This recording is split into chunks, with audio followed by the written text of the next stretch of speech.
त जजुआर संगवारी भाई छत्तीसगढ़ के राजधानी रायपुर में कोई अनजान लड़का भाई एक लड़की ला छेड़छाड़ दिस। रायपुर लड़की जाके पुलिस थाना में दर्ज रिपोर्ट करईस। फिर कुछ समय बाद भाई मुजरिम पकड़ा गए और वो मुजरिम ला भाई रायपुर के पूरा सिटी भर में भाई कान पकड़ के घुमा दिस पूरा रायपुर सिटी भर। ऐसे मुजरिम ला तो ऐसे ही करना चाहिए भाई और सल्यूट है पुलिस प्रशासन ला जो है तुरंत कार्रवाई करी से।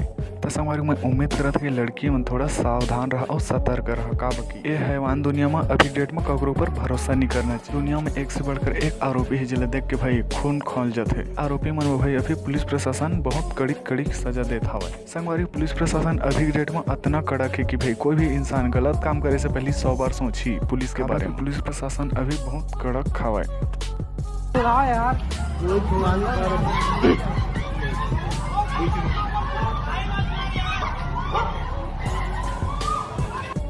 तो संगवारी दिल से सैल्यूट है ए पुलिस ऑफिसर मन के जे भाई अभी देश के रक्षा करत हवा। संगवारी कमेंट सेक्शन बता ए आरोपी मन ला का से का सजा देना चाहिए और कितना कड़ा से कड़ा सजा देना चाहिए।